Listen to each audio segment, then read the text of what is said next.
Brown skin girl, that you're first in the world. Say brown skin girl.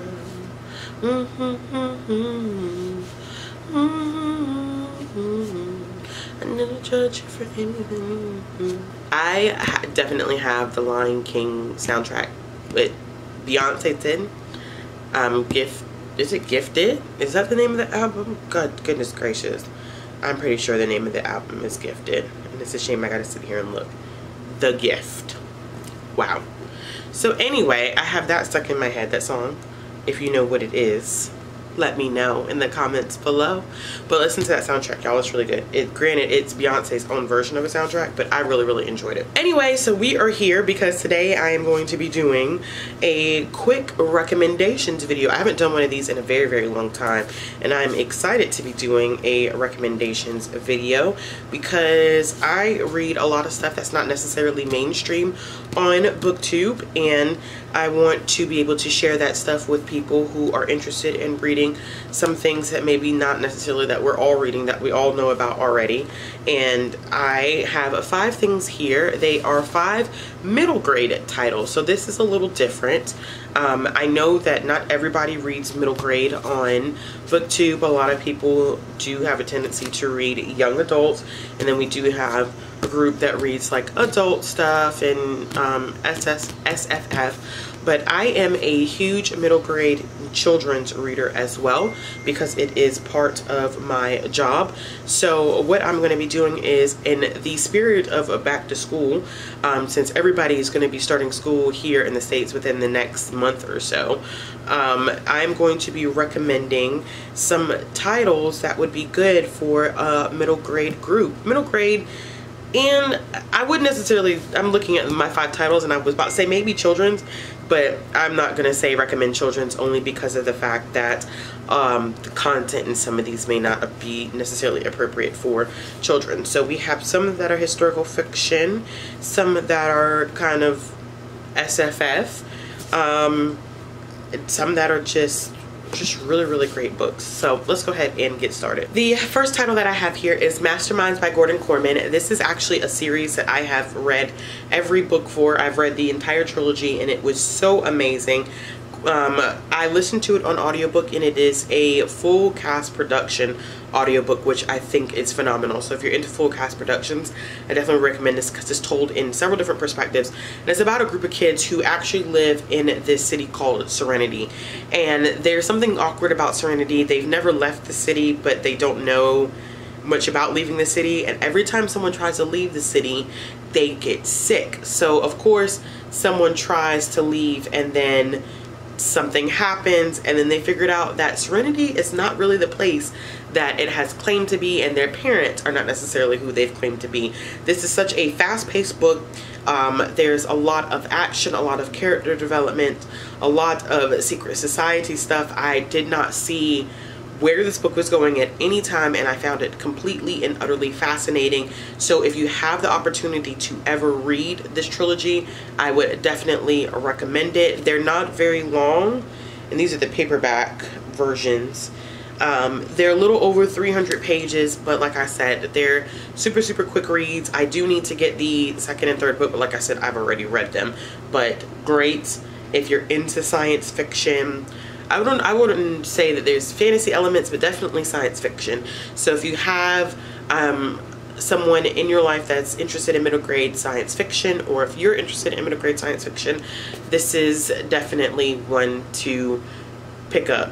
Science fiction, espionage, it's so many different elements of this book, but I loved it. The next one that I have here is Kirakira by Cynthia Kotohata, and this was one that I had to read when I was taking a children's lit class when I was in my master's program. And the reason why I really enjoyed this one, it's the winner, first of all, of the Newbery Medal, and I really enjoyed it because it talks about the transition of a Japanese family into Georgia and the race relations that they face in being Japanese and living in the Deep South. A lot of times I think that there is an exploration between black and white families in the South, especially actually in the 50s and 60s. However, this comes from a new perspective, and it deals with a different element that we're not used to. It is heartbreaking, but it is very interesting looking at those racial dynamics, as well as how these two girls managed to grow up, because it's two sisters. One of the sisters does end up getting sick, and that's not a spoiler, it's on the back of the book, and you see how the younger sister ends up coping and dealing with her sister's illness. This is a heartbreaking book, not for the lighthearted. I definitely was not expecting a lot of stuff that happened in this book, but I am definitely happy that I read it, and I thoroughly did enjoy it. So if you're looking for something that's a little different, I would recommend picking this one up. The next book that I have is a historical fiction, and it is The War That Saved My Life by Kimberly Brubaker Bradley, and this is a Newbery Honor book. And it is about Ada, who's 10 years old, and she's dealing with her mother, who is cruel because her mother keeps her locked up because she doesn't want anybody to see that she has some issues with her foot.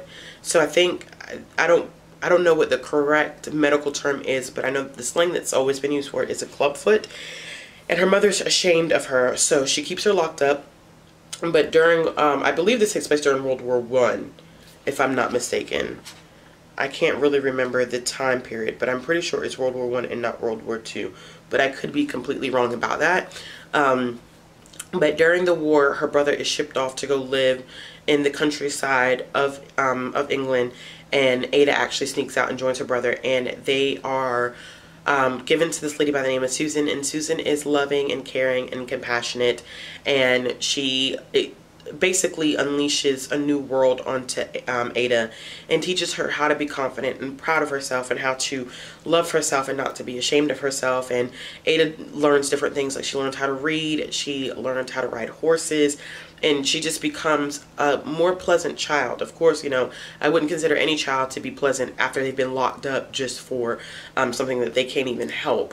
So Susan really does a lot to care for her, and they build a great relationship, and Ada begins to trust and love her in a way that she hasn't done so with anybody before. I thought this was a phenomenal book. When I first read this, I was surprised by how much I actually loved it, and I was able to actually acquire the arc of the second book, The War I Finally Won. Unfortunately, I haven't had the opportunity to read that one yet, so that's one that I definitely need to plow through, or, you know, decide to pick up sometime within the next few months. But I'm going to need to reread this one to do a refresher. But if you're looking for historical fiction and tales that, you know, build upon like friendship and trust and confidence and self-love, I would definitely recommend picking up this one. The next book I have was one of my favorites when I was in middle school, and it is Fever 1793 by Lori Halls Anderson. And this is, of course, the same author of Speak. And this is actually a signed copy of this book, if the camera would focus. There we go. So this is a signed copy of this book from her that I got a couple of years ago. And it's about a young girl by the name of Maddie Cook in the year of 1793. And this is when yellow fever spikes and it spreads everywhere. And Maddie flees to Sicily. I believe she was living in Philadelphia when this happens, and she flees the city with her grandfather to get away from sickness, because at that point everybody is dying, and she finds out quickly that wherever she goes there is pockets in people who are dying from yellow fever. So she has to figure out how to survive. And this is definitely, I don't want to say a graphic book, but it deals heavily with death and a epidemic. So that's why it's one of those that I would recommend more so for older kids as opposed to younger. Even if it is written on a younger reading level, I wouldn't recommend it to anyone besides middle school students. But this is an interesting way for people to learn more about yellow fever. If you're interested in that historical aspect, I haven't read a lot of books about epidemics, but this is the one that I have read, and I really enjoyed it. I've read this book probably 2 or 3 times, and before it's all said and done, I'll probably give it a couple more go rounds because it's just that amazing. and I thoroughly enjoy it. So I definitely would recommend this one. Like I said, if you're interested in historical fiction and you want a historical perspective that looks at epidemics, and this is the book that I would recommend picking up. So this is the last book on my list, but definitely not the least, because this is one of my favorites of all time, one of my favorite middle grade books of all time, and it's One Crazy Summer by Rita Williams Garcia. This one is heavily awarded, as you can see. It's won the Coretta Scott King Award. It was a National Book Award finalist. It's a Newbery Honor Book, and it is won the Scott Odell Award for historical fiction, and rightfully so. This is such a powerful book. It's about three sisters who end up going to Oakland, California in 1968 to find their mother who has abandoned them. They're from, I believe, Alabama or Georgia, one of the two states, and they make the trip out west to visit their mother. They live with their father and their grandmother, and they had no idea what their mother was like. So they make their way out there and they meet her. And of course, if you haven't put two and two together yet, Oakland, California, 1968, their mother is actually a part of the Black Panthers. So they get exposed a lot to things that the Black Panthers are doing, both the good and the bad aspects of it. And it's interesting seeing that in the perspective of these three girls and how they attempt to build a relationship with their mother. I know that there's two other books in this series and I have not read them yet. Shame on me, because I definitely should have read them or should have had some type of access to them. And I'm trying to figure out what the name of those two books are. One second. So the second book is PSB 11.